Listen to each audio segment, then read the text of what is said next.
It's your church. It's your ministry. But we can help you develop your vision, and we can help you find some goals, and we can even find some resources out there to help that happen. But we're not going to come in and tell you what to do. Some people said, we just don't want you telling us what to do. Well, we're not going to do that.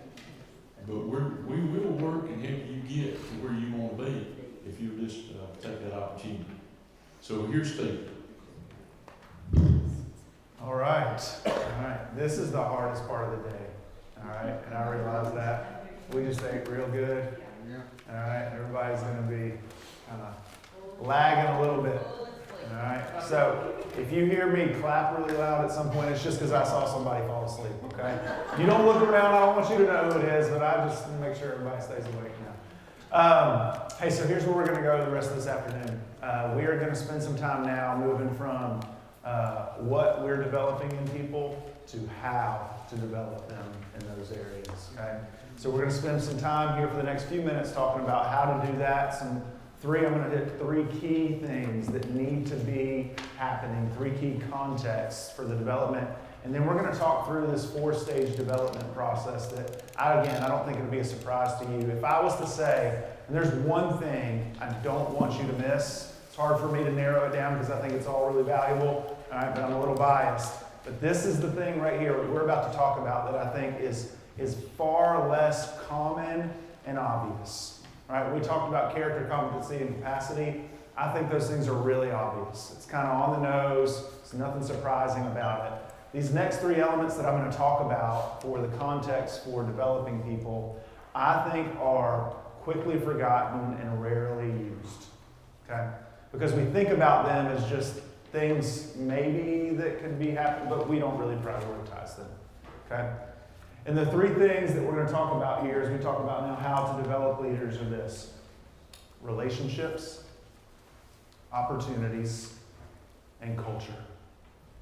Relationships, opportunities, and culture. Now again, I feel like these are a little less obvious.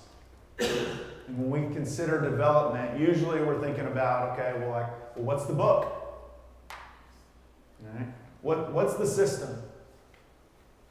How do we build the pipeline of people? Right? I think you can do all of those things well. You can have really good content. You can have a really good system. You can have a really good pipeline that's feeding this system. You can have all of those things. But I would argue if you don't have these 3 things right, it will not work. You might develop people, but you're not going to develop them into the type of people you want to have and the type of leaders that you need. Okay, so these 3 things I think are incredibly crucial when it comes to this. Let me tell you a little story about my own life. So when I was 22 years old, right about to turn 23. I'd been married for about 6 months, and I was given the opportunity to lead something. They didn't just hand me the keys, but they gave me an incredible opportunity to lead something. I was not experienced. I was young. I was hungry. I was ready to get after it. I wanted to work hard. But I didn't really have much else to offer at the time.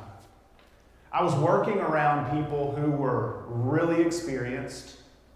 I was working around people that were highly capable of doing what I was being asked to do. And I had no idea at the time. I knew it was a good experience, and I knew it was a great opportunity. But I had no idea the risk that they were taking in letting me have an opportunity. At the time, I had no idea.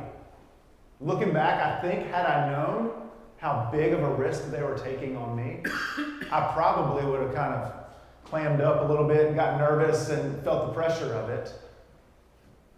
But instead, I was kind of clueless to that. I just knew that I had access to people and proximity to people who were going to help me to be able to do this well. I knew that I had some resources to help accomplish what I was being asked to do. I knew that I had energy and creative ideas that I could bring to the table.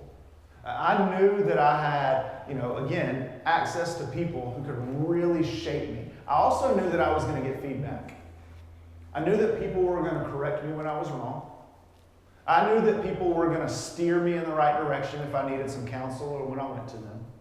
Right? I knew that I had those things. I also knew that in that context that it was okay to risk and to fail. It was okay to take a chance and miss. I knew that some of the people I was working with, that they had taken shots that they missed. And they were still there. So there was opportunity there in a ton of different ways. And when I look back on that, I think about how incredibly significant that was for me to grow and develop. I sometimes have thought to myself, I don't know what in the world they were thinking. But I remember one day, leader of the organization, and this was in a church context. So this was the pastor of the church, who was not my direct supervisor. He came to me one day, and he looked me in the eyes, and he said, Stephen, you're the exact type of leader that we need here. I'm going to tell you what, whatever he said after that, I wouldn't have cared what it was. He could have asked me to try to find a way to fly to the moon. And I was going to get after it. Because you know what I believed in that moment? He believed in me. He had confidence in me. He saw something in me that, quite honestly, I didn't see in myself. I was an arrogant 22-year-old, okay? So I thought pretty highly of myself, but I began to think to myself, man, he sees something I think that maybe is more than even I see in myself. And over the next several years, I had the chance to lead and to grow, to fail, to miss, to get corrected, to be coached, to gain opportunities, to be able to sit down with men and women who can help shape and form me to be a better leader. They coached me to learn how to go to someone and ask for advice. They coached me to learn how to find the right people to ask those questions of. They coached me to have, the confidence to be able to walk into a room and not have to feel like I have all the answers. They developed me over a season, and I think to this day that probably nothing has shaped me more than that. My hunch is, some of you in the room, you've led in different ways in different organizations over the years. Right? Maybe in a church, but maybe in your workplace, or in different opportunities and spaces and spheres of influence, all those things. Some of you probably have some similar stories. Somebody said, why don't you do that? Let us help you do that. And it began to start this development in you that wouldn't have happened otherwise. Here's a risk I think we run into. For me, the risk is that can be a phenomenal memory. And it is. It's a really sweet memory. But it's just a memory unless I take it and begin to learn from it. And so what I've tried to do is move from that just being something that was like a really good memory to actually helping me develop a model for how to develop other people. And if we don't think back sometimes to the people that have invested in us, you've heard the saying, standing on the shoulders of giants, we can so quickly forget about those giants. And we think we're standing on our own 2 feet on solid ground, and we got ourselves here. We forget what we've come from. I share the story with you because I want to encourage you. You're hearing some things from me today. Some of them are really obvious. Maybe some are a little less obvious. But the reality is, you've learned some of these things from other people already. What I want to encourage you to do, don't let those live as good memories. Let them become opportunities for you to develop a model, to develop others, to invest in others, to train others up. And so here's what I want to do for the next few minutes is I want to dive into these 3 contexts for development. Again, in all of them, we're still talking about, we would use these environments, these factors, right, these elements, in order to develop people's character, their competency, and their capacity in all 3 of these. So we want to develop character, competency, and capacity in relationships, through opportunities, and in a particular culture as well. Okay, so that's what we're going to walk through here for the next few minutes. All right? So how does development happen? Well, first, it happens in relationships. Okay? Happens in relationships. Effective development is relational before it is instructional. It's relational before it is instructional. Your young leaders are not just primarily formed through content. I mean, I can tell you, I can probably list off 20 books for you right now that I would say, and if you want to become a better leader and develop others to be the same, here's 20 books for you to go read. All right, spend the next year reading these 20 books. And you all know as well as I do, because you probably experienced it, right? That's not going to move the needle. It's just not going to move the needle. Is it good to do? 100%. Should our development process involve some reading? Absolutely. I think that's a great thing to do. Okay? But the reality is that alone is not going to do it. Content isn't going to develop young leaders for us. Right? They're formed through, I think, proximity, through access, through being known. And that's what I have up here, right? You don't develop leaders from a distance. There's got to be proximity. And I think sometimes in the hustle and bustle of all the things, what we'll do is we think that development is, find somebody, throw them to the wolves, and then just back away and hope it works, right? But people aren't developed from a distance. There's proximity, there's access, there's opportunity that's needed, I think, to do that. And so, it's important for us. Again, should we have processes? Absolutely. But processes don't develop people. You know what develops people? People develop people. You can have the best process in the world for leadership development. A process will not develop another person. People develop people. A process might be a part of it, but a person is going to develop another person. Processes do not develop people. And so when you think about letting relationships help us develop people, and we think about how that plays into character, right? You think about character, it's formed because people are known. People are corrected. Like that's how character is formed. It's modeled in the context of a relationship.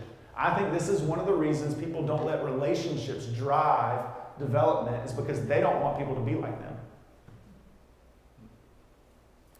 Maybe sometimes these reminders are as much for us as anybody, right?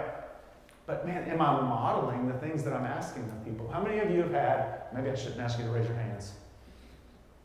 I'm going to do it anyway. All right. Raise your hand if you have had a supervisor somewhere along the way, maybe, some organization, some workplace, whatever it might be, who didn't do what they were asking you to do. They weren't willing to do what they were asking you to do. Me too. All right? And to be clear, outside of about 6 months right after I got married, I've only ever worked in church. Okay? I've experienced that too. Where people are going, yeah, here's what you need to do all these things, but they're not willing to do it. They don't do those things, but they're asking me to do those things. That's right. I mean, reality is we experience this, so we've got to understand proximity is great, but we actually need to model that. How does that happen? It happens in the context of a relationship, right? So we model character in the context of a relationship. We also help build competency through a relationship because people can observe how leadership actually works. Okay? So relationship and proximity, I'm kind of using those interchangeably right now. You think about this. How many things have you learned by watching other people do them? A ton. Right? We learn a ton by watching other people do them. So what happens when there's a massive distance between the person you're developing and you is they don't ever get to see you do those things. They don't ever get to see you make decisions. They don't ever get to see you process things. They don't ever get to watch how you learn. They don't ever get to watch how you lead because you're inviting them to be developed, but really what you do is you give them some content, send them away, and then do what you do without bringing them in and letting them watch you do what you do. So one of the ways we develop competency with people is we let them watch how we lead.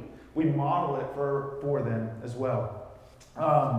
And then capacity, obviously, as well, right? That expands as relationship introduce people into real people dynamics. Did y'all realize that working with people is hard? Y'all ever experienced that? Yeah, a little bit. It can be tough, right? But the reality is those dynamics of working with people, it's such a unique thing in the world. And I think we learn that by watching how other people do that. And so relationship or proximity is incredibly important for us to be able to learn and grow in character, in competency, and capacity, right? We got to help people learn in those areas. See, relationships, they help form who people are, help show people how to lead, and they prepare them for what leadership really feels like. Right? When I have a relationship with somebody that's developing me, and I walk out of a meeting with them, and then we have the meeting after the meeting. Y'all know the meeting after the meeting, right? There's always the meeting after the meeting. It feels like it is, right? It feels like we solve all the problems in the meeting after the meeting instead of the meeting or whatever. But you walk out of the meeting, and if I'm in a development relationship with somebody, and I walk out of a meeting that they just led or that they were a part of, it gives me proximity to be able to go, hey, tell me a little bit about how you did that. Why'd you say that way? Right? That's one of the ways I develop, right? And so this prepares me for what leadership feels like. It shows people how to lead, and it forms who they are. Again, character, competency, and capacity all impacted by this. So what does that look like practically? What's it look like practically? It looks like inviting people closer than we feel comfortable. A little uncomfortable silence to kind of go with it. Invite people closer than probably feels comfortable. To let people see how decisions are made. This is scary for us because sometimes we're not very confident in how we make decisions. Again, developing other people challenges us as leaders, doesn't it? It challenges us as leaders because if we're investing in others, it really causes us to check our own leadership. So it lets people see how decisions are made.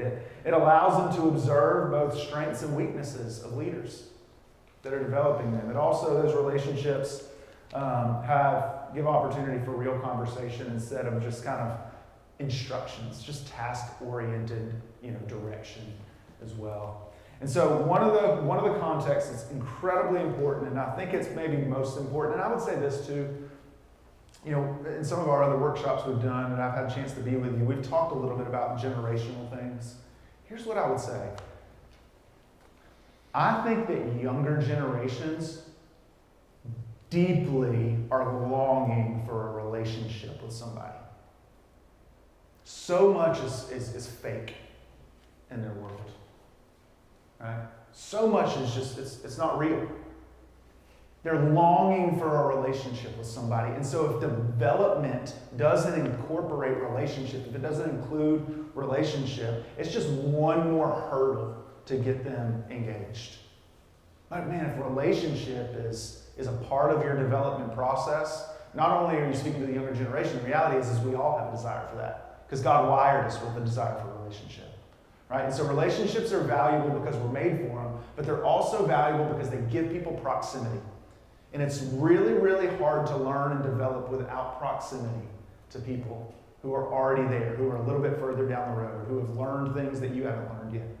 Right? One of the best ways to learn is through proximity to people. Right? You think about some of these people. I know somebody was talking about John Shire earlier. We've talked about different coaches and all this kind of thing. But it's fascinating to think about the coaching tree underneath some of these like Hall of Fame coaches. What made those others that came behind them so great is the proximity that they had to the greats that they learned from. You think about some of the people that you've learned most from. Did you learn most from them at a distance or in proximity to them? Right? The closer we get, the more opportunity we have to learn. And so relationships are a crucial part of that, right? And I do think, again, a lot of churches unintentionally struggle with this. Sometimes we build systems that just sort of use people, right, to get stuff done. Sometimes we build systems that, where there's not relationship, right? But neither of those are really, really helpful. They don't just need a role, they need relationships. And so development is going to flow through proximity, right? Second, opportunities. Right? You develop leaders by entrusting them to lead. And again, I think every one of these three elements can be pretty intimidating. I think this one's pretty intimidating. Right? Because it requires us to take the things that we do, maybe even the things that we like the most to do, and begin to try to loosen our grip on them. Right? We have to entrust opportunities to people. You think development, it requires you to not just observe it, but also to actually experience it. Anybody in here like to play golf? I like to play golf. I could watch the Masters in a couple weeks and tell myself, man, I'll watch them do it. Yeah. Don't work that way. All right? I've tried it. It doesn't work. All right? But how do I get better at it? I go practice. I go do it. Right? And there's a lot of things in life. You can apply that to basically every sport for sure. I got 2 team drivers in my house. Mm-hmm. That's right. You can pray for me. My oldest son, 17, almost 18 years old, he's been driving for a few years, and I still hold my breath, I feel like, every time he gets in the car. Okay? My second son is 15. He just turned 15 in February, so we're pretty early in this one. All right? He came out of his driver's ed class thinking he had just figured it all out. He was very confident that he knew how to drive, that it was going to be great, that it was going to be easy. Now, my first son is very analytical, and so I think he's more reasonable in some ways. And so he was kind of like, I'm not sure, Dad. I think I'm going to need your help. Great. Love to help you. My number 2 does not feel that way, right? And what we learned real quickly the day he got his permit, he doesn't know how to drive. He doesn't know how to drive, you know? You don't go sit in a classroom, listen to an instructor, and walk out knowing how to drive. Like for us, it's just secondhand because we've been doing it for so long. Okay? But you just don't. You have to get experience. That's why the state of North Carolina has said you got to have your permit for at least 9 months. You got to drive for 60 hours with a parent. 10 of those have to be at night in the dark. And then once you get 16 and you had your permit for at least 9 months and you have driven those 60 hours with your parent, then you can get a kind of license that allows you to be able to drive on your own with only one other person in the car between the hours of 6 a.m. and 9 p.m. Why does the state of North Carolina do that? Because you don't just learn it by reading a book or sitting in a class. You have to experience it. Right? Leadership is the same way. You don't learn and develop to be a leader by just hearing people talk about it. It's one of the challenges of what we're doing today. Y'all are listening to me talk for 3 hours. I know, me too. I feel it. Especially after lunch. Yeah. Like you've got to do it to really learn how to do it. You've got to learn how to do it by experiencing it. So opportunities are crucial. And so we develop people by giving them the opportunity to lead. Development has to move from watching into doing. We develop people by entrusting them to lead. That does not mean you give them the keys to the kingdom on day 1. It doesn't mean that. Right? When I say that they kind of gave me the keys and gave me a great opportunity when I was 22 years old, you know what? In my mind, they gave me the keys to the kingdom. But I had somebody here, and I had somebody here, and I had somebody here, and I had somebody here, and everything I did was being watched and observed. I was getting feedback on everything that I did. I wasn't out on my own. I wasn't on an island. I wasn't independent. In my mind, I might have thought I was. But I was growing because I was being developed through those opportunities and through those experiences. It might be small at first, but then it grows over time as people grow as well. And so when we think about how to develop character through opportunities, okay, you think about character's tested when responsibility exposes who we really are, right? Our character's tested when responsibility exposes who we really are. How do we give people the chance for their character to be exposed without opportunities? We've got to give people the opportunity to actually do things, to taste it, to experience it, to try it, so that character can be exposed through that. Competency grows through actually doing the things. Again, you don't learn how to drive by sitting in a classroom. You don't learn how to swing a golf club by watching somebody do it. Right? You got to actually experience it to grow in that skill set and competency. And then capacity expands as the weight of responsibility increases.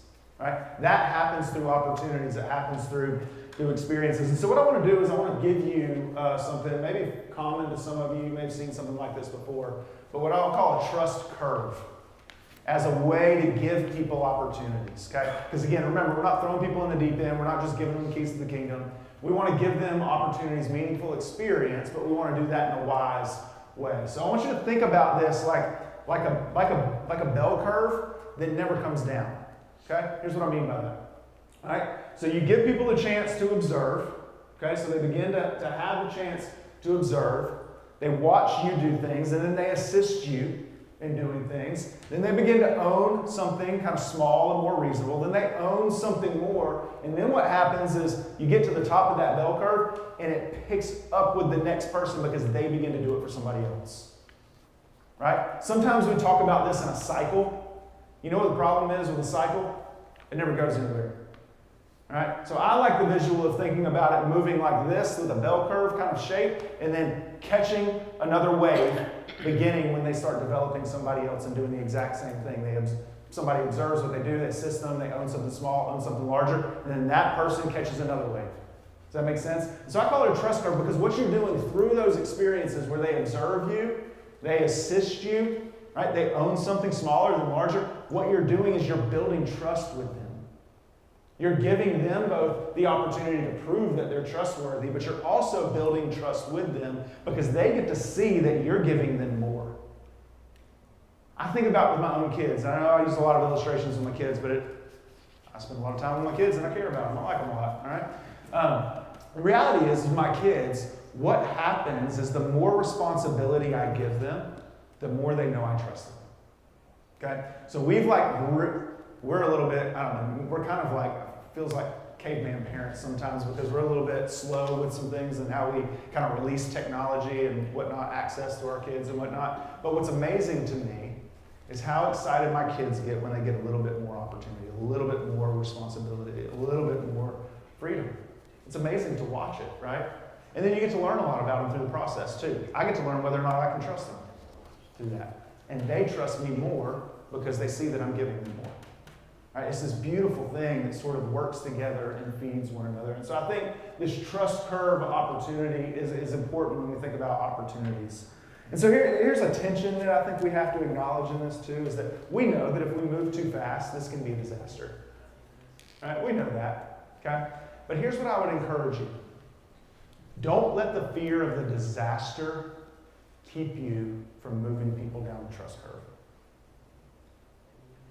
I think sometimes we're fearful that it's going to be a disaster to the point where we just freeze up and don't give people any opportunity. And the most natural way we think about it is this. Nobody can do it as good as who? Me. That's right. That's how we typically think about it. Nobody can do it as good as me.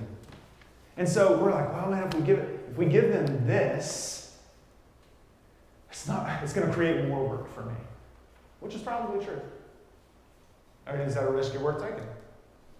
I hope. At times it should be calculated, right? But we have to understand that there's a tension there. We don't want to move too fast. We can create some instability and chaos and disaster, honestly, as well. But many churches, I would argue, they lean in one direction or the other. They move too quickly or they move too slowly.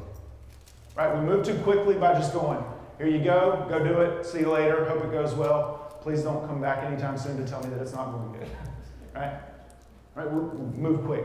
Some move so slowly, again, because we're scared of the disaster and we're not sure we want to hand it off, right? And so we just put a stake in it. We kind of just create a barrier in the pipeline. Nothing can flow through it, right? And typically what happens, and this is what I've seen, is that your young leaders, when they see stagnation, when they see kind of a blockade in the pipeline, they'll give it a minute, but not much longer than a minute, and then they're gone. Because real leaders with potential want to lead.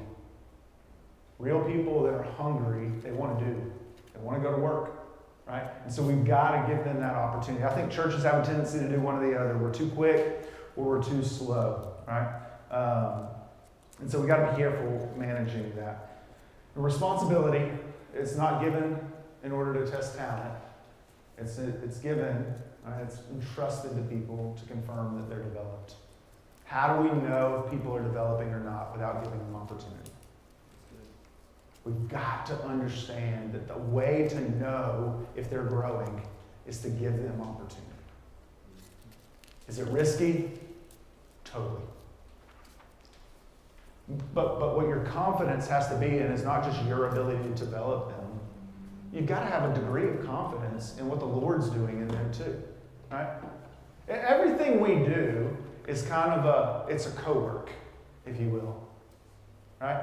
When we think about developing leaders in the church in particular, everything we're doing and we're talking about, it's co-work. Here's what I mean by that. You're not on your own. Not only do you have, the family, the body, to help one another, but you've got the Lord on your side too.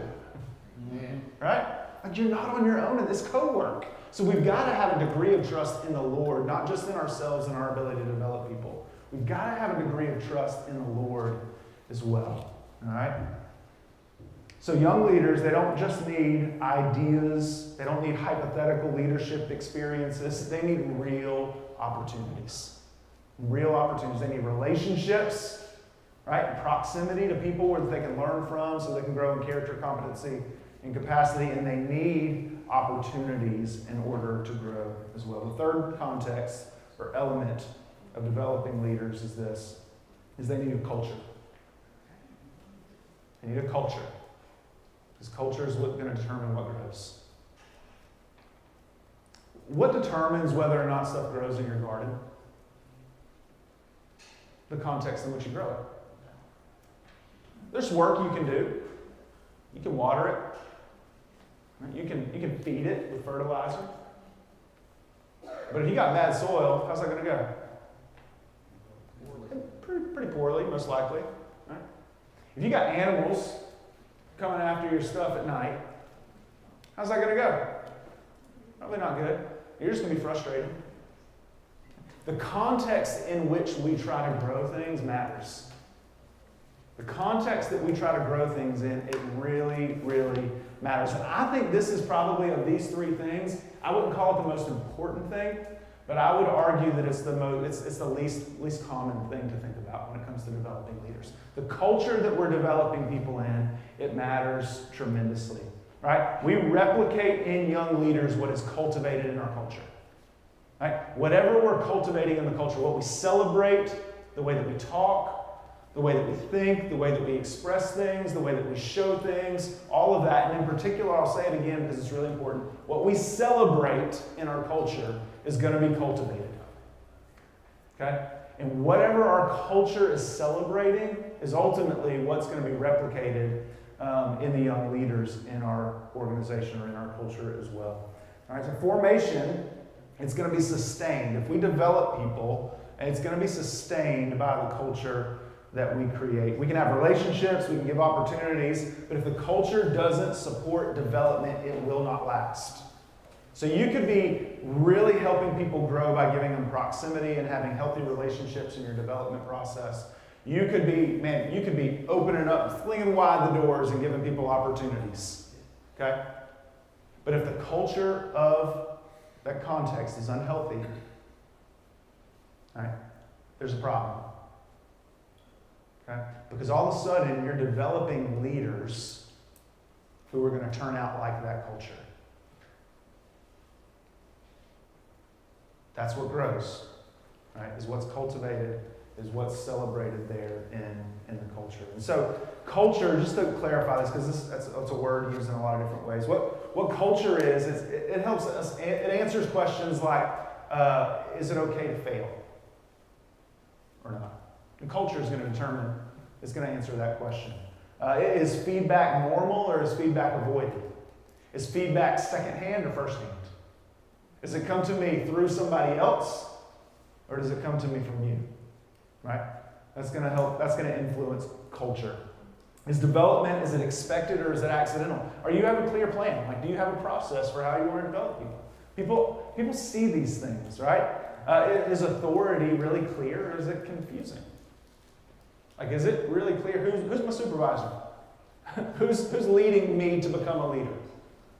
Right? There's some clarity around that, I think, can help in building culture. And so we see that culture affects these same three pillars: character, reinforced by what is expected and modeled; competency is refined through feedback; And then capacity is expanded by an environment that supports growth under pressure. Okay? So culture determines what grows. It determines what grows, it determines what lasts, and it determines ultimately what is possible. Okay? Now here's one thing I want to say about culture that's really important. You don't have to tell people what your culture is.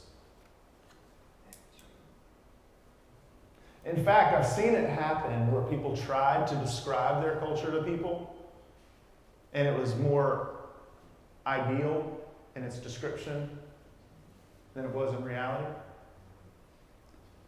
And when people see that there's a big difference, a big gap between what you say your culture is and what it actually is, right, that's going to deteriorate trust really quickly. So you don't have to describe to people. You don't have to have a really flashy presentation or a slick way of saying it when it comes to culture. Culture is going to be seen. It's going to be experienced. It's going to be felt by people.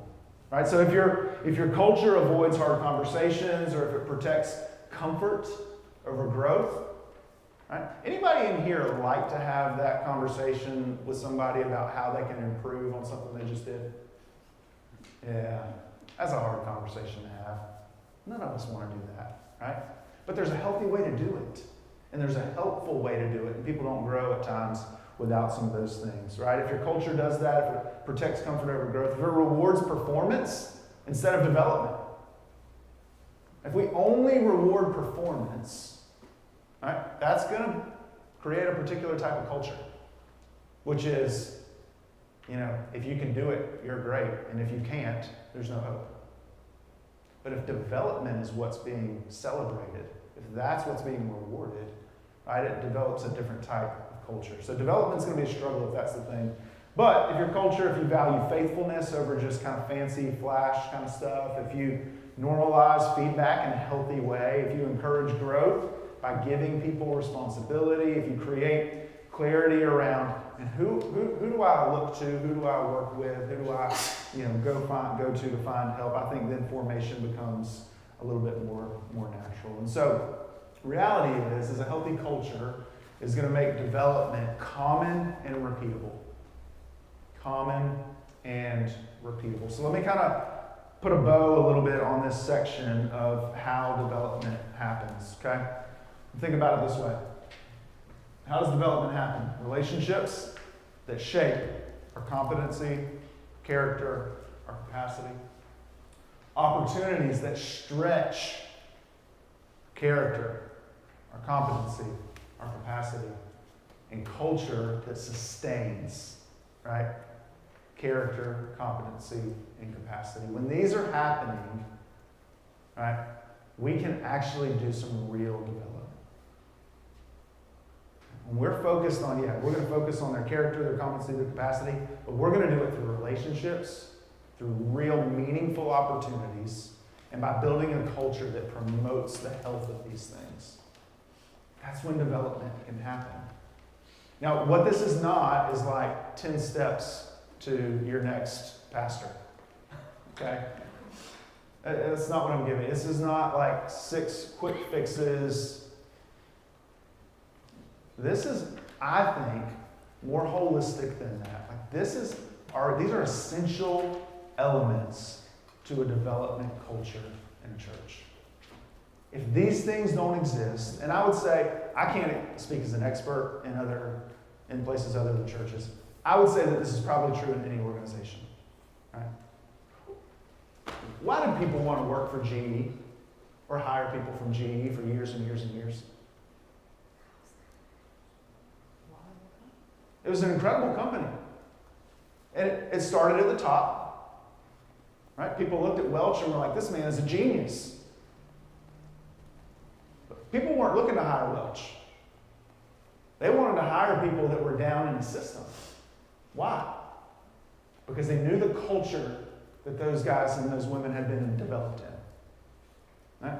There was a culture that had been developed there that was all about development. The systems that were in place to give people proximity to incredible leaders, The systems that were in place in order to give people opportunities to grow their skills and to actually get real experience. And the culture that fed all of that was so rich, people either wanted to work there or hire people from there. All over the world. And so, again, I'm talking about the church primarily, but I think that these are actually applicable principles beyond. We have to have development taking place in relationships, giving people real opportunities, and be building a culture that actually ties all those things together and supports them as well. So relationships that shape, opportunities that stretch, and culture that sustains. All three have to be present. All right, we're going to do some more pew discussion for a minute. All right? I'll give you a few minutes to chat with each other. Here's what I want you to think about here. Okay? I actually kind of want you to do more of like a case study a little bit. All right? I want you to think of, among you, somebody pick one young leader in your context.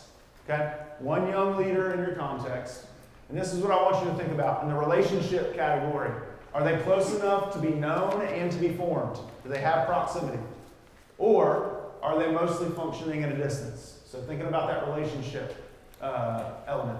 Opportunity element. What real responsibility do they currently carry, and what's one next level of responsibility that they're ready for? Then third, with culture, does your environment support their development, or does it unintentionally limit it? Because that's the reality. Culture exists whether we build it or not. Whether we intentionally build it or not. Okay? And so the question with culture is not do we have one, it's what is it, and is that helping foster development and growth? So does your environment support their development, or does it unintentionally limit it? And then from there, I want you to take, what's one intentional next step in each of those areas, okay? So in the relationship, how do you bring them closer, give them greater proximity? What's the next step with opportunities, a new responsibility, a next level that they can take? And then maybe what's one small culture shift that you can make to help foster their development? All right? Any questions before we jump in? All right. I need a couple smiles. All right, we're there. Perfect. All right, go for it. Circle up, and I'll give you a few minutes to think through this. So think one leader, one young leader. And again, young can mean a lot of things. Don't forget that. Okay, we.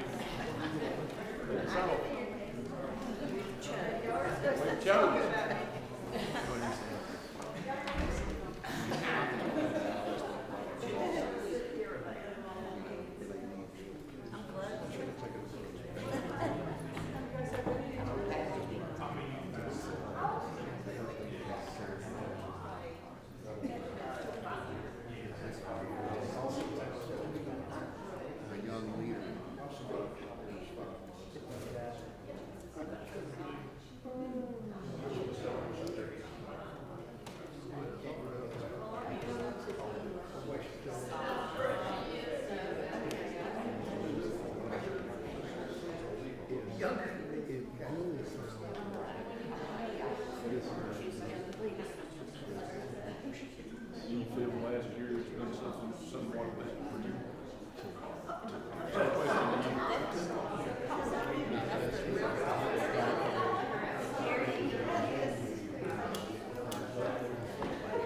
But you're not carrying it down.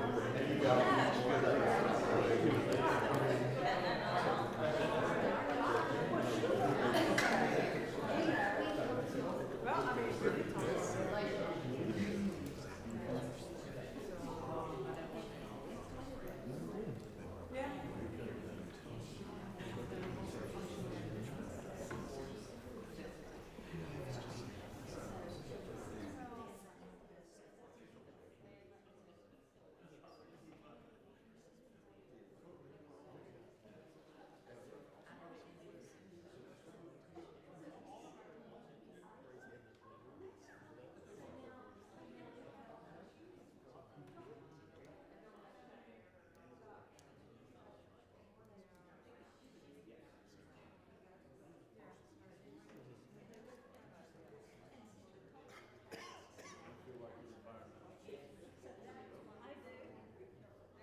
All right, let's take about one more minute.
All right.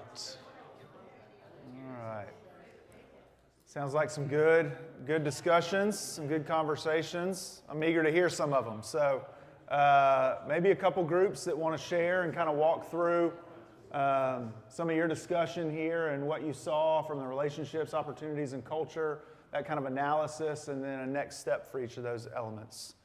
Who might want to do that? We had a girl, 6 years old. Okay. I was on the nominating committee. I said, I was asking somebody, I'll do that. So we put her in there. For the present choir director, had her come up one Sunday, she'd get her stool so she could see over the podium. She would announce the song, verses, and she led it. That's awesome. And now she's picking out Happy Birthday on the piano to play for us. That's incredible. She's not embarrassed. It doesn't Yeah. bother her to mess up. She just does fine. Yeah. So when you're looking at this, she close enough to be known and formed? Yes. Absolutely. It sounds like it. Real responsibility. I mean, getting up and having the opportunity. I mean, that's real responsibility at 6 years old. That's incredible. And the reality is I think we probably all know, if the culture doesn't want that, it doesn't keep going. Right? But it does. You know, it welcomes that. And it's feeding that. So maybe what's one next step relationally, opportunity, and culture with that particular situation? What do you think? What's one next step relationally? Maybe more than one Sunday a month. Maybe one. Okay, so and I think that's opportunity. Yeah, so maybe move into two things a month, 2 opportunities a month. What about relationally? Is there somebody she's really connected to that is investing in her and helping her and leading her, teaching her how to do all those things? I aggravate her today. Yeah. Well, that's one way to do it. That's one way to do it, for sure. But that could be maybe a next step, is just there's an intentional relationship where it's, hey, we want to give you, why don't you look at how we decide what we're going to read? Well, And give her access to that. a card for them, real mail that says you did a great job. Absolutely. They're thrilled. Yep. And that would be a culture thing, right? Because that helps build the culture. All of a sudden, man, we acknowledge and celebrate things when people get a chance to do them and they do them well. Right? You're celebrating. That's a culture move. So that's great. That's fun. I want to come see that. That's awesome. If it's not her Sunday, we'll let her do it anyway. Oh, there you go. Perfect. That's good. What's another example? So I was kind of a live use case over here, but so I'm co-clerking ministry and council with Mike right now. And as far as relationship, yes, definitely close and not from a distance at all. I'm supported by the church, I feel like, unless they're talking all around me and I just don't hear it. I don't think As far as you know, you got proximity. I don't think that's the case. Real responsibility is that in and of itself. And again, I guess I jump to culture, but yeah, they definitely support me. And Next step is knocking Mike out of the job. Hey, you say that, No, but I mean that. but the ultimate aim of this development is that. Is that? say Right. it's not knocking him out. Working, giving him an opportunity in another position. I mean, that's how the development snowball grows, right? So what are some next steps? Did y'all talk about that at all? Next step relationally to help develop further? Well, first we got to see whether she'll take that responsibility on as a sole person, Yeah. So that would be opportunity too, maybe increasing opportunity there. Any culture changes that you could think of? One of the next steps is to that is the fact that we brought other committees together to do joint work together. And that has brought a lot of fruit. Yeah. And that's probably a culture move too. It was, Yeah. it was. It's good. And we have, our nominating committee started, sometimes we'll ask an extra person if they would like to be on the committee for a year just to see if their interest is there. Oh, that's great. But, just to, if they can come and help do whatever, but they realize what's going on. Yeah. And then, of course, if they agree, yes, they can serve the 3-year term, but if not, then That's good. that's not their. That's and right. We recognize that and we honor it. Yeah. That's good. That's Another good. one of the big things is Kyle's has started a youth worship. They, the only time we come together is on 5th Sundays, and they lead the intergenerational worship. Okay. And the youth does. But every Sunday they have their own service out in the Family Life Center, and that's paying good rewards because them kids is understanding. And I think our 5th Yeah, Sunday. we got one going in the ministry out of that too. It's awesome. And when we bring our youth in, and as she said, those little notes that you send them, you did a good job. I think that just builds their confidence and their relationship with the meeting. That's right. And when you think about culture, right? What little things like that do is you're feeding the cultural narrative of your context, right? You're saying we reward people that are willing to do things that maybe are uncommon but really good. We reward somebody that's willing to risk standing up here and maybe not getting it right because they were willing to take a chance and try it. We reward. That's a culture. You're building culture by doing that. Right? By bringing someone in that may not have an opportunity otherwise. By giving a student, a middle schooler or a high schooler, an opportunity to express that. Now, one thing, I'm not here today to give direction or, press you in any particular areas, but I would say, Mike, the way you said it, I think I hear this in churches a lot. The youth met out at,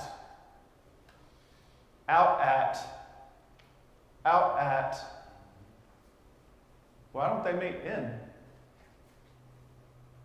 It's culture building, right? When a group of people in your church are pushed to the out location, you're actually impacting culture a little bit, right? What would it look like to bring them in a little bit more? Let them have those opportunities. So when you're talking about the 5th Sunday, you're bringing them in to do that, right? That's a phenomenal opportunity to build culture.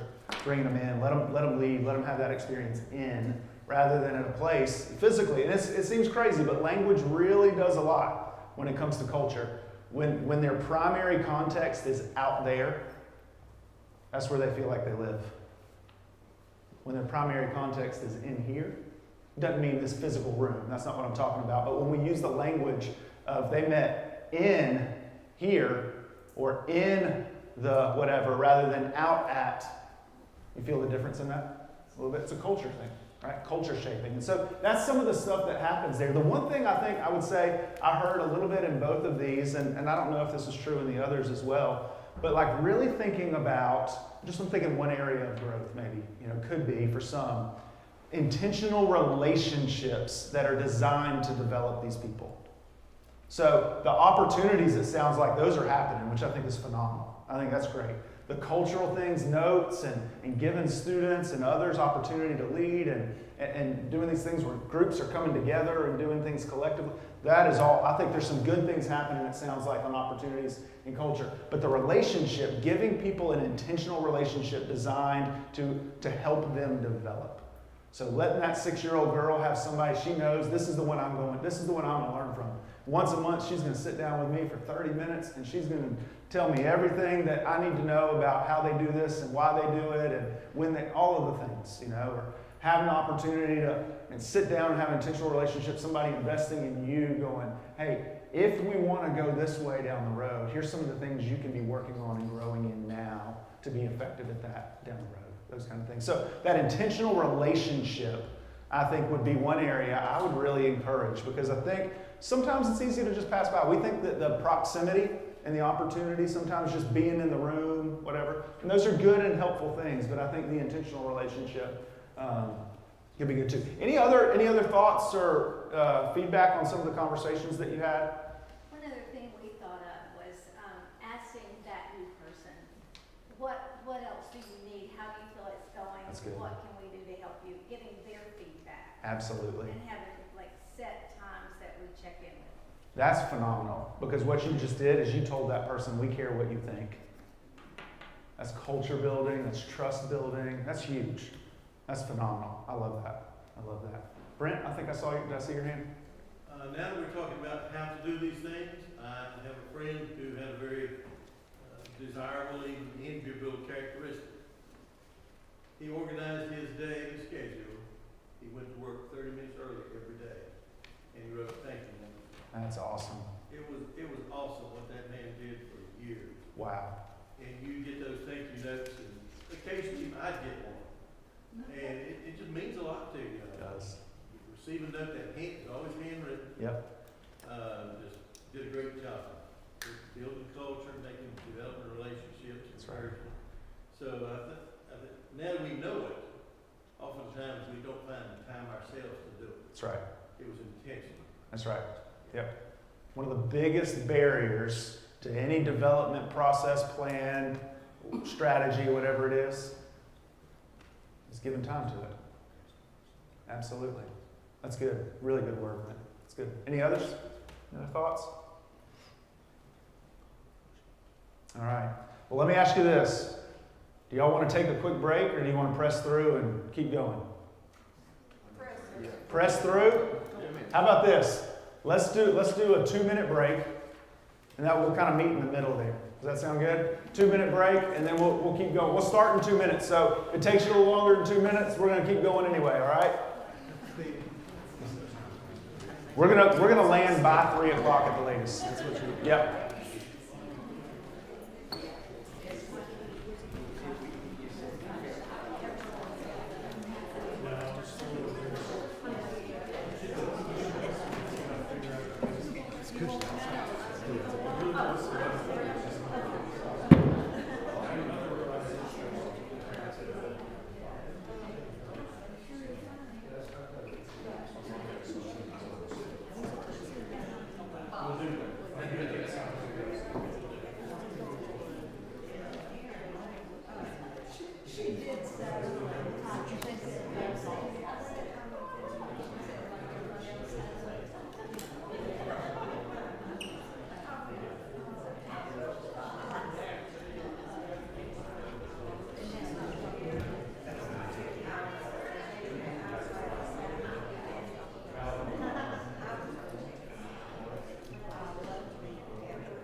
All right.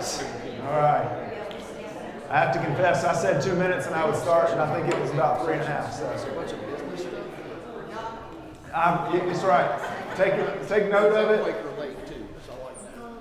Act accordingly. So, all right. So we've talked a little bit about some of those primary, those pillars, right, that are crucial when we develop people. Their character, we're developing their competency, so who they are, what they're able to do, and how much they can handle, what they can carry, their capacity as well. What we just talked about is the context, some of the primary elements in order to develop people in those ways. Relationships, right? Having a relationship with real people for development, proximity to them, opportunities, getting real responsibilities to do those things, right? And then a culture that helps develop, right? By being healthy, by being encouraging toward those things. So what I want to turn to now is how to some key components to how you might kind of build a system for development. Okay? Some of the key elements to building a system for development. I'm going to be giving you 4 sort of categories to go through this. But first, what I want to do for just a minute is talk about why systems are really important. Okay? Any of y'all, any engineers in the room? We got at least one. All right.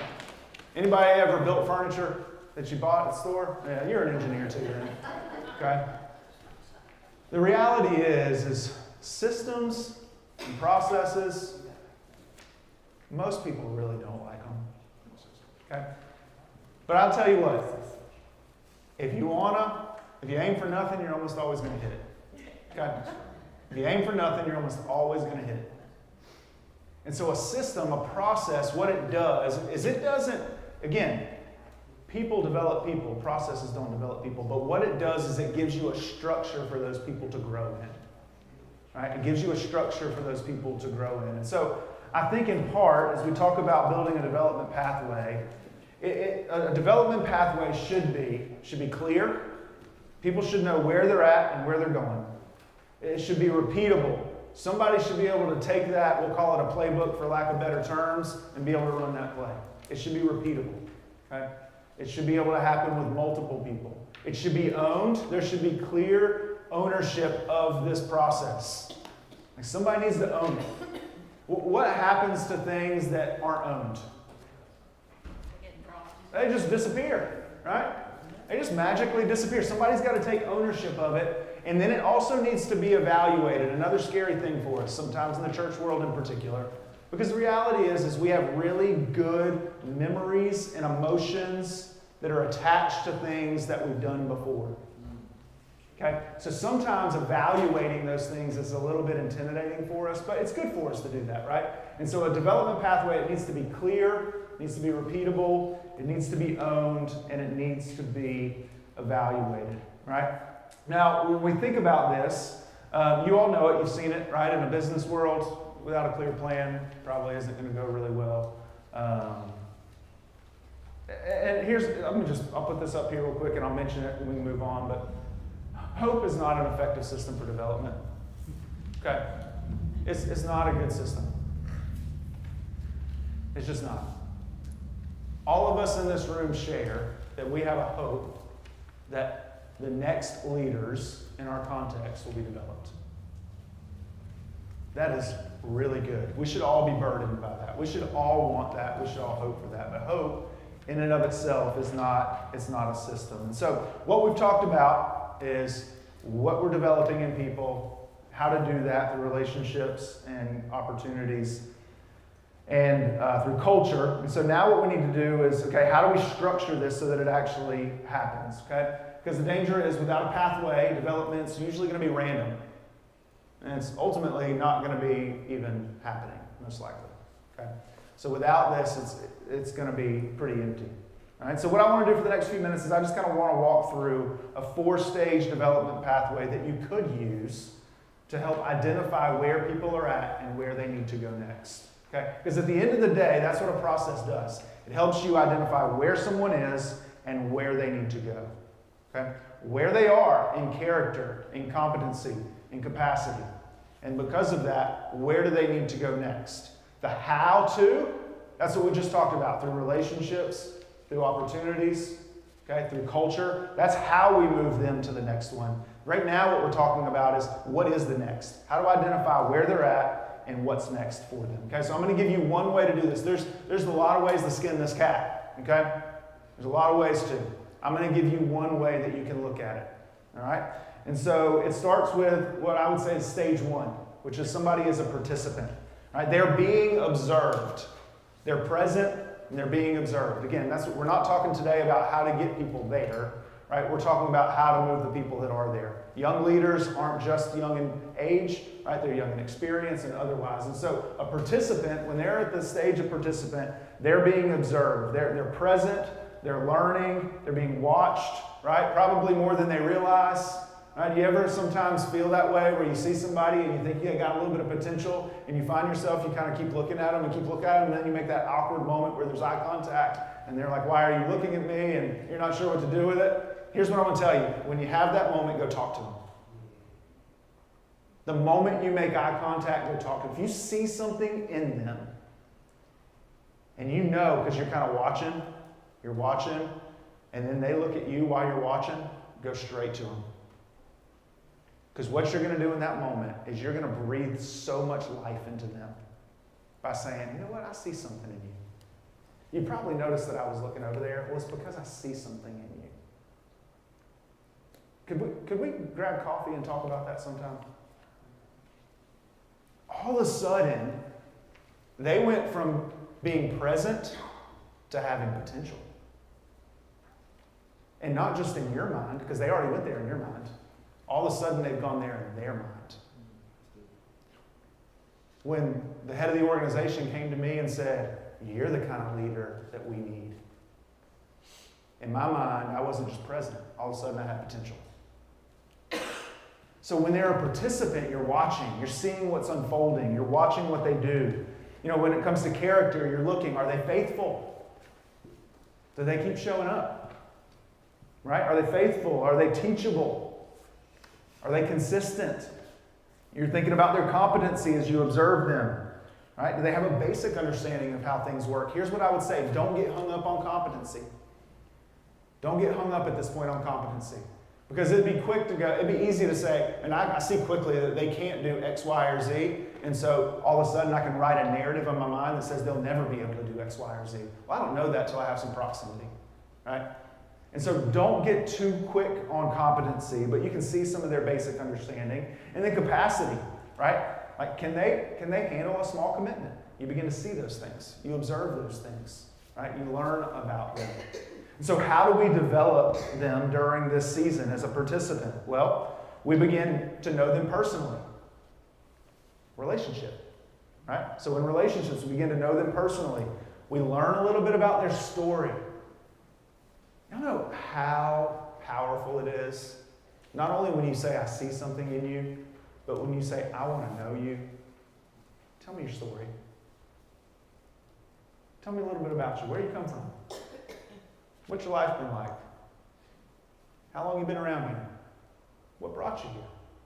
Those kind of questions, those discovery questions, great ways to build a relationship and to establish trust. And so we develop them through relationships by getting to know them a little bit more. We develop them with opportunities because now all of a sudden we see something and we kind of go, okay, well, maybe I'm going to be greeting at the front doors on Sunday. You want to stand with me? We're just going to say good morning to people. Would you mind? You want to join me on Sunday? Would you want to do that? Right? Just a small, easy opportunity can be a part of that. Give them some clear, expectations. I'm usually here by 9:30 to do that. And so if you want to get here around then, that'd be great. But usually people start showing up by 9:35, and so want to be in place by then. Make some clear expectations and see if they can live up to those. Right? And then celebrate it. Write them the note afterwards. As soon as you get home on Sunday, I'm writing that note going, man, it's so great to be able to share that experience with you today. You did a great job. I love your smile. that would go a million miles in their world because you're building trust and relationship by giving them opportunities. And then culture, right?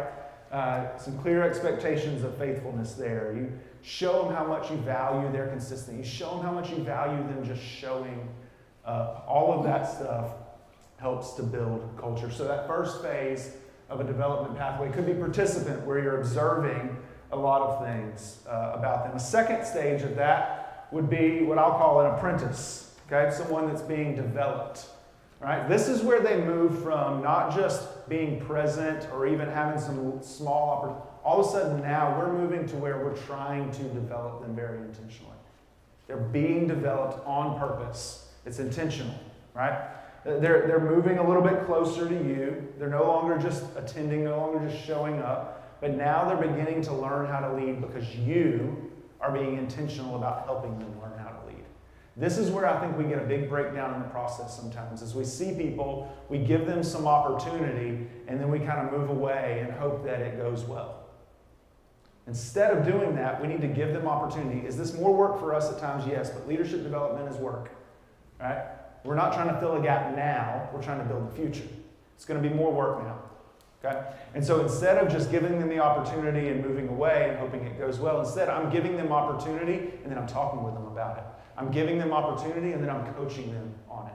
I'm giving them opportunity and maybe I'm correcting or holding them accountable to something. Right? During this phase, we can't just move away. We don't just give them opportunity to move away. We're intentionally investing in them. And I think this is a challenge for us. What this does is it helps develop character by, we find out, and are they coachable? We help coach toward humility and integrity in all things. See how they respond to feedback. Development requires feedback. How they respond to that feedback. It helps build competency through learning skills through both observation and action. Now they're doing things.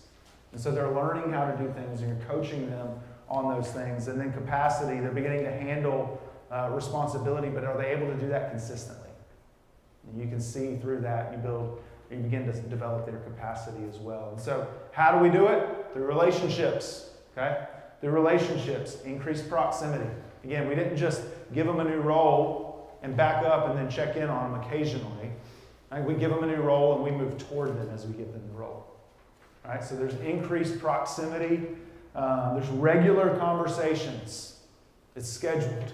And again, I'm not just talking about any particular person that's serving in any particular role. I'm talking about somebody that you see as a leader that you want to develop. Okay? We know we can only do this with so many people at a time.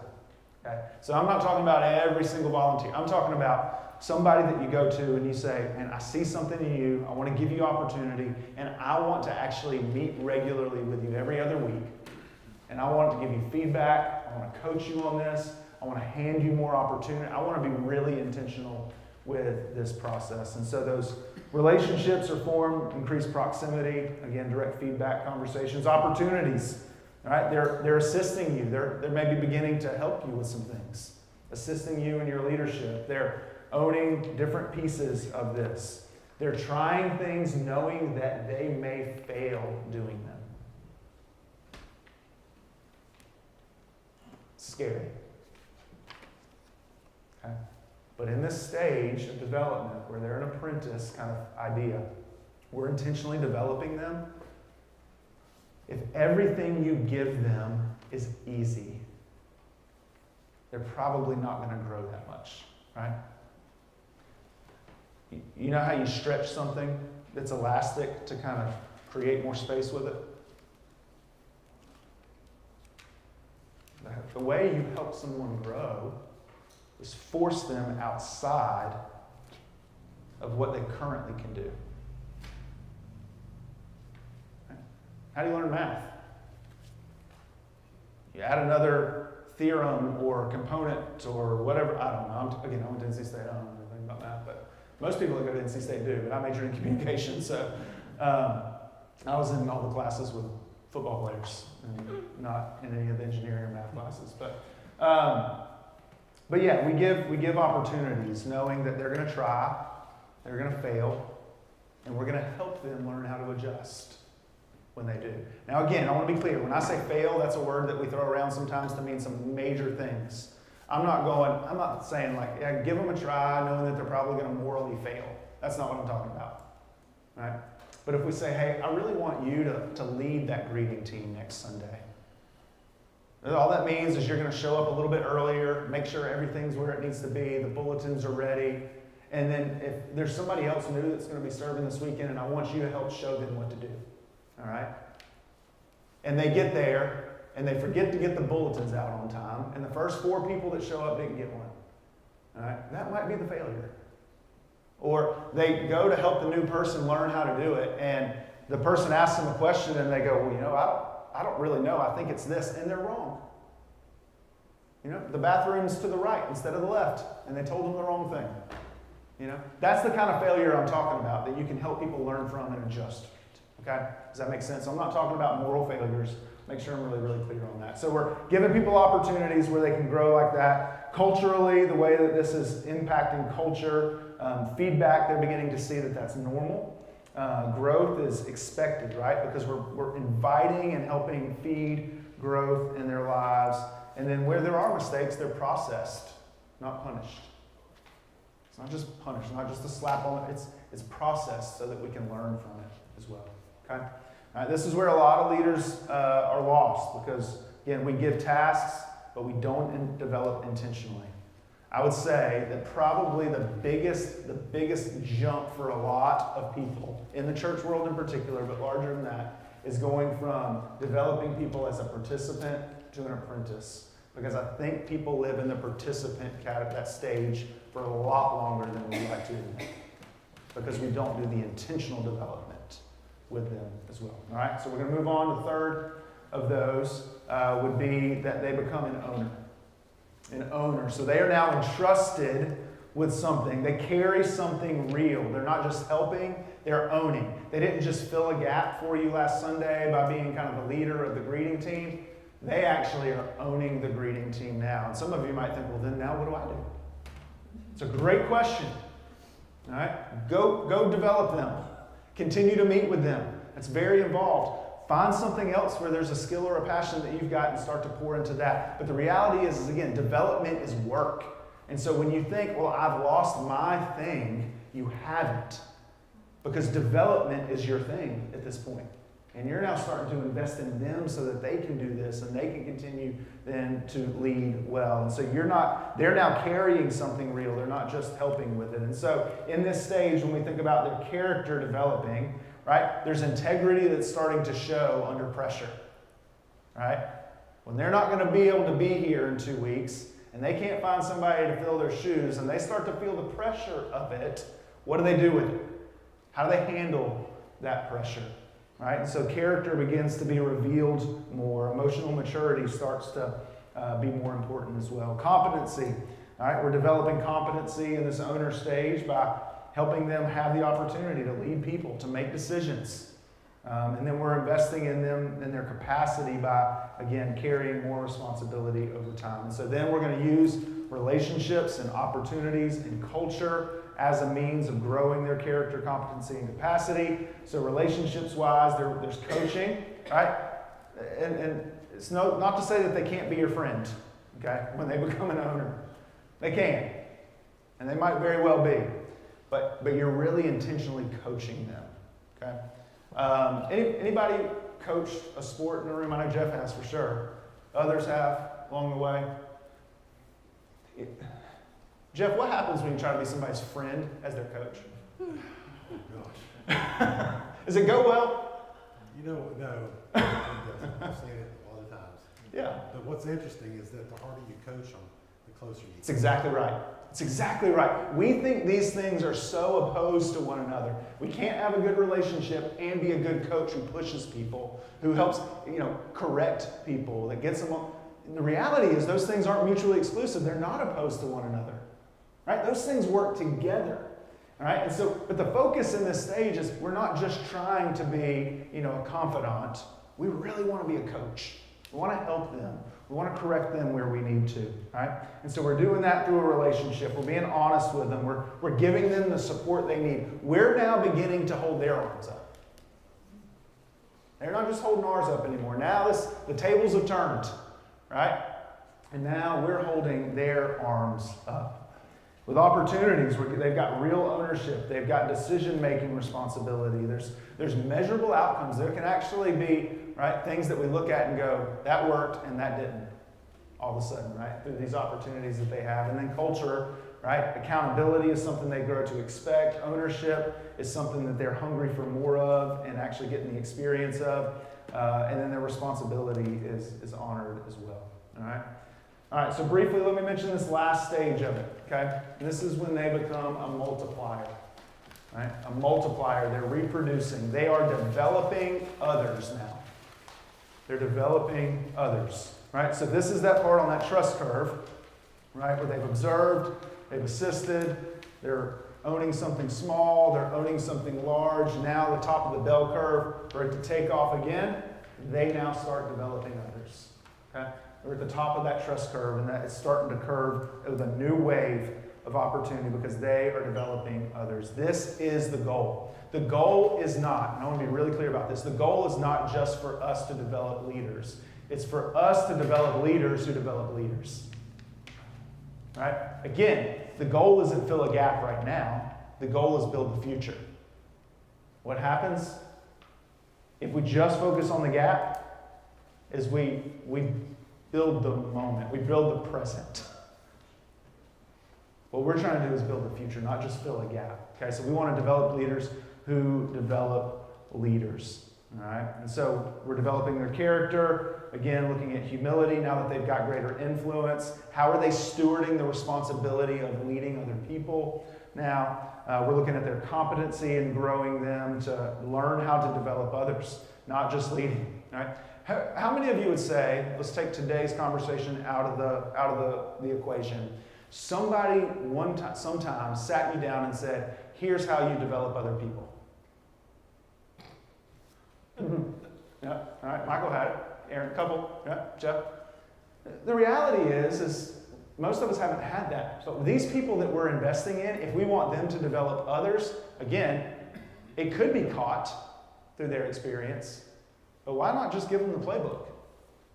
Hey, this is what I've done with you, and I want to challenge you now to go do this for somebody else. Here's what I did. I saw you and that you were present and showing up, and I came to you and I said that I see something in you. And then from there, I invited you into some opportunities, and you showed up. Then I gave you a little bit more responsibility, and I gave you some feedback, and you received it. And there were some times where we maybe didn't see fully eye to eye on it or whatever, but we worked through that. And then I actually handed off what I was doing to you. And you began leading it.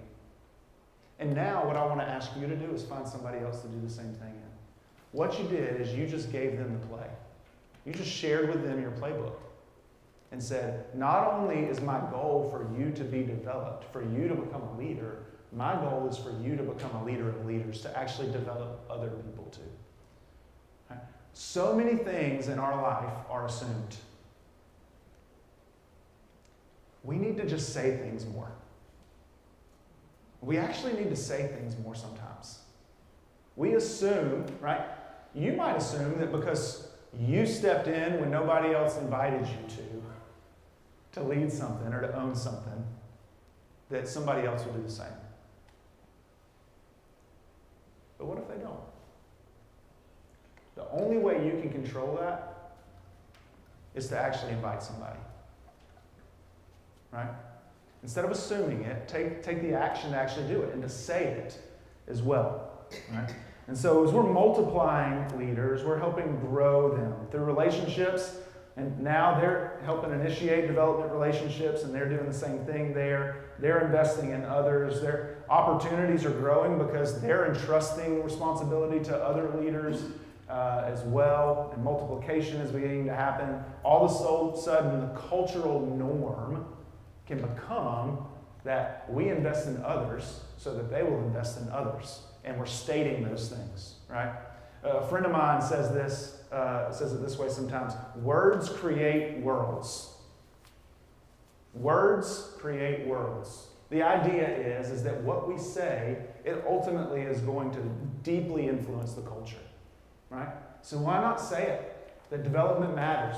Why not do it by actually developing people? Why not say it even more directly that it's an expectation, right, that we be developing others? So let me kind of tie some of this all together, all right, by saying this, and I'm kind of summarizing that already. Formation isn't complete. Development isn't complete until it's reproduced.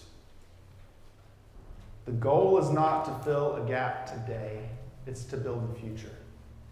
How do we build the future? With development that's being reproduced, right? Not in a way that it just lives in the middle and it cycles and there's no movement, but in this way where we see people grow, right? To become leaders and keep that curve moving, right? And so at every stage of this, okay, characters being formed, opportunities or competencies being developed, and capacity is expanding. Relationships, right, that shape or are part of it, opportunities that stretch, and culture that sustains. Okay? So here's what I want to do for just a couple minutes before we wrap up here is I want you to jump back into groups for just a minute. All right? Your pew discussion this time, all right, is this. Where do most people enter your pipeline? In your context, where do they come in? Do they come in as people that are being observed, as apprentice, right? Owner? Are they multiplier? Where do they come in? Where do people get stuck? At which stage is the weakest in your system? And which pillar, so character, competency, capacity, is underdeveloped at that stage? Which element, relationships, opportunities, or culture, is missing? Here's what this is going to help you do, okay? I don't want to make this like mystical in any way, shape, or form. I want it to be really clear. What you're going to do is you're going to identify where the holdup is in your context, where things slow down, where they get stuck. And then with those last two questions, 4 and 5, it's helping you identify what needs to be focused on where it's stuck. Does that make sense? So rather than just giving you a chance to discover that as you talk about it, I want to be really, really clear about it. The first 3 questions are helping you identify where things get stuck in developing people, right? Is it when they're, just being observed? Is it when they're an apprentice? All of that, okay? The last 2 questions, 4 and 5, are helping you go, okay, what's lacking there that's causing it to get stuck? Is it because we're not developing their capacity? Okay, now we know. Is it because we're not utilizing relationships? That helps us know. Then we can lean into those things specifically. Does that make sense? So nothing mystical in it. You don't have to self-discover. I've told you what I want you to discover. All right, that makes sense? All right, so take a few minutes now, work through this together, and then one thing that you can change in the next 30 days, all right, to help to that end.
good. as far as I mean, I don't know. I mean, at the end of the day, we have relationships. Correct.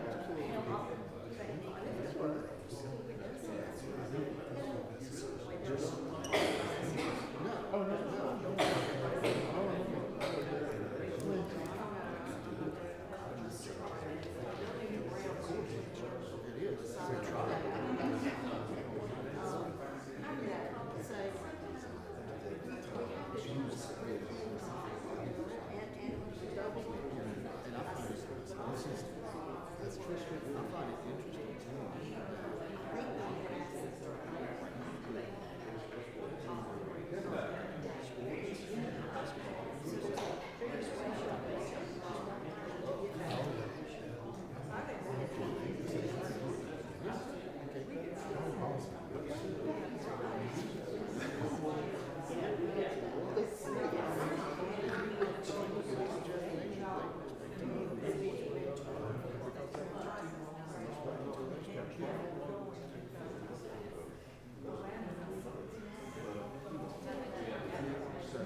Take about one more minute.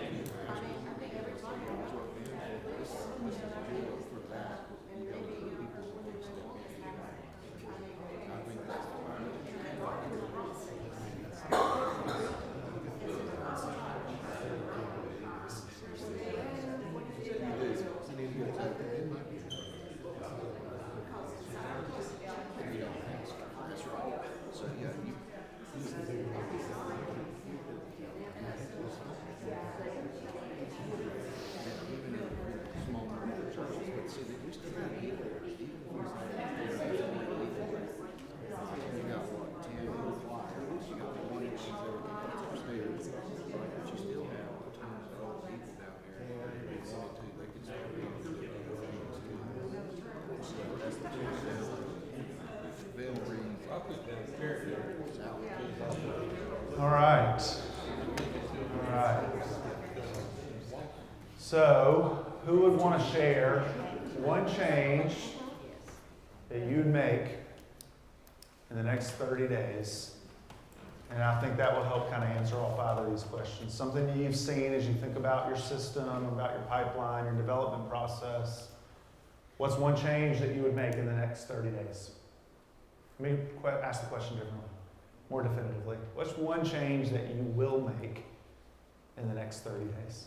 give somebody an opportunity. Okay, give somebody an opportunity. Do you have a name and an opportunity connected to it yet? I'm gonna let Colleen teach Sunday school for our children. There we go. That's awesome. Hey, I'm gonna clap for that. Because that's specific, it's specific, right? And that's something that's real. That's something that can happen quickly. It's something that can change somebody's experience in a moment. And that's huge. That's awesome. I might not get it done in 30 days, Yeah. but we have tried to get our young people to do things, and a lot of them want to be readers, but they're just outside having fun. So I'm gonna say, put a sign on, say, I'm a new person, and I'm coming to church. Y'all greet me. You're going to show them through the experience of Are you it. gonna tell me where the bathroom is, or are you gonna tell, greet me? Yeah. Because we've not trained them, they just want to be outside. Yeah, yeah. So do some, maybe, and then schedule some training associated with that. That's great. I have a question. Does them being out there having fun, has that brought any more people to your church that they see them and like they see these young people I don't think having so, fun? but So I want to come too because they want to feel included. We want them to feel Mhm. included if they're doing something, just like having ushers that are 3 or 4 years old. Yeah, you know. yeah, yeah. Giving them an opportunity, but then clarifying the expectations and training them in how to do it, and then giving them feedback on it, right? Yeah, that's good. Yes. I thought maybe in the next 30 days, any and all of us could try to develop a more, well, like she's talking about welcoming, inviting, but encouraging. Yeah. We could, I mean, how many of us are writing letters to our pastors, or to clerks or whomever, your Sunday school teachers, whatever. Let's develop an so we don't wind up with this is what I'm telling you my church environment is, and you come in and they don't see it. Yeah, yeah, But yeah. if we are truly loving and encouraging and promoting, and positive, Yeah, yeah. then That's all culture building stuff, right? Culture, And we start yes, thinking exactly. about, that's an element, and we can really focus in on, take some steps to do that, and doing the things that you can control in your context, like writing some notes and encouraging people and things like that. That's great. That's great. I love it. What else? I don't have a particular person in mind yet, but I'm gonna work on it, but I think communication is always an issue in our meeting, and, I've recently gotten fairly good at that Canva program, and I think I wanna find a young person to teach the Canva program to, so that they can help us with some communication. That's great. I love it. I love it. I think that's a very specific thing again. So identifying that person would be the next big part of that. Right? That's great. I love it. And then you're going to have a relationship, and then there's going to be opportunity, because as you're going to begin to give that person the chance to do some of those things that you're doing. Exactly. That's it. Then all of a sudden, right, that curve starts happening. That's good. What else? What are some others? Something you can do in the next 30 days. I'm gonna be a greeter. You're going to be a greeter. All right. I guess the illustration worked. I got one. That's good. All right. That's good. We've lost several people in our superintendent in our church, and nobody's greeting. I'm gonna be a greeter. That's great. I love it. I love it. Lead by example. That's right. And then what you can start doing is looking for somebody that you can bring along to do that with you. Right? And all of a sudden you're bringing them into it, and then that curve starts happening. It's good. What I else? thought about taking everybody's name, folding it up, and saying anybody that will take that name home with you and pray for them or contact them or encourage them for a month. Yeah. Awesome. Yeah. I think it's great. It's great. I will say, I learned this the hard way. Okay. Ask permission for people's names to be included in that before you offer their names. Good idea. Learned it the hard way. I can tell you that story later. That's right. Yeah. That's good. It's good. And who can't pray? Right? That's something anybody can do, and we can bring more people into the opportunity to do that. It's good. Any others? All right. I think those are good. Right? I really want to encourage you to zero in on some of those things. Right? Some of this stuff, it's only as good as it is applied. Right? Not some of it, all of it. It's only as good as it is applied. So if you don't apply it, right, don't expect it to magically transform your context by any means. And none of it's a silver bullet either, right? Because we're still talking about people and developing people for sure. I want to remind you of this as we wrap up. The next leaders in your context, they're not absent.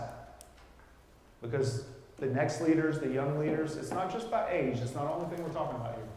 They're watching. I would argue that they're capable, even if we may not see it in them quite yet. And they're just not formed. They haven't been developed. But they're there, right? They don't have to be the 22-year-old intern, but they might be. They could be the 55-year-old that's going, you know what? Maybe now's the time for me to step up. Maybe now's the time for me to engage in some way. As we think about this, the future of your church, it's not going to be determined just by your strongest current leader. It's not going to be determined by your best communicator, most gifted communicator. It's not going to be determined by the most visible or outgoing personality. The future of the church, which again, ultimately, we're not in the fourth quarter. It's the Lord's church. The gates of hell will not prevail against it. All right? Church ain't going anywhere. But the future health and growth, in many ways, right, it's tied to whether or not we're going to intentionally now focus on this. Building the future. Building the future. You don't have to look far to find them. Right? They're probably closer than you think. But that's where we really want to lean. When I talked about when we started today, the story of that commentator who said, it's really difficult to build depth, to build your bench in the fourth quarter. Right? And the way the coach answered that question of, hey, what happened? I don't think I told you that. He said, we were exposed. We were exposed. And here's what I think. Moments like that can be discouraging when it feels like, okay, we've been exposed, we've not developed well. But they can also be incredible moments to start creating momentum. And this is what I want to encourage you with. I think I've spent enough time with you all over the last couple of years to know you deeply desire good. You want to see the Lord move in powerful ways. And I've heard stories from some of you on what God's doing just over the last couple of years. It's been so encouraging for me. You want that. You want more of it. And you should. You should. And I don't think it's that far off. I don't think it's that far away. I think some of what you're looking for is sitting next to you today. It's going to be sitting next to you tomorrow. They're going to be in your parking lot tomorrow. It's right there. But we can't assume their development. Right? We have to step into their development. I guarantee you that coach, you know what he did that night? He probably changed his practice plan for the next week to get more reps for those guys on the bench, to get more opportunity for those guys that weren't getting much playing time, to make sure, right, that there was a plan for as these guys have to step out, these guys can step in and the level of play does not decrease. That's what we're talking about. What's your plan that as there's a need for more leaders, as we build the future, who's going to be developed to lead? Who's going to own it? Who's going to carry the torch? And again, there's a good chance they're sitting next to you or in your parking lot tomorrow. There's a real good chance they're there. Do you have a plan for how you're going to take them there? Hey, I'm really thankful. Really, really thankful for you all.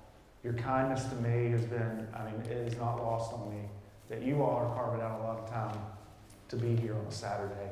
And so I'm very, very thankful for that. Super thankful for, the invitation to be here. But I think I'm most thankful to just have, a wider net of brothers and sisters that I can call my own family and know that we're sharing in this kingdom work together.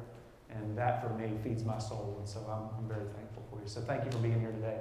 Thanks for your time. And I'm going to hand it off to Mike. Thank you.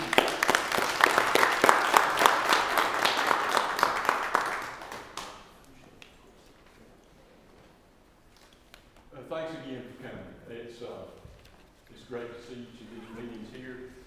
I know you'll take a step back, and I've said it many times, and you're getting tired of me hearing you say it. If you don't do it, who's going to? If we don't make the difference, who's going to? The torch has been passed down to us. It's been given to us. It's whatever words you want to put with it. But we're where it's at, folks. In 353 years, Quakers have been in North Carolina doing awful good things. 353 years this year.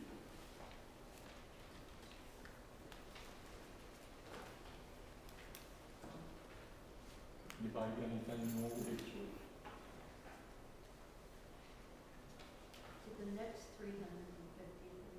That'd be great.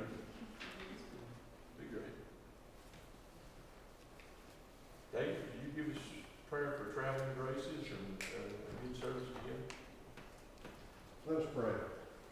Heavenly Father, we thank you for this opportunity to come together, to share fellowship, friendship, a meal, and the Holy Spirit. Father, we thank you for Stephen. We thank you for all that he has given us. May we ponder upon it. May we steal it within our hearts, within our minds. Help us to act upon it today, tomorrow, and in the weeks to come. Father, give us traveling mercies as we return home. Guide us, direct us, as individuals, as FCNC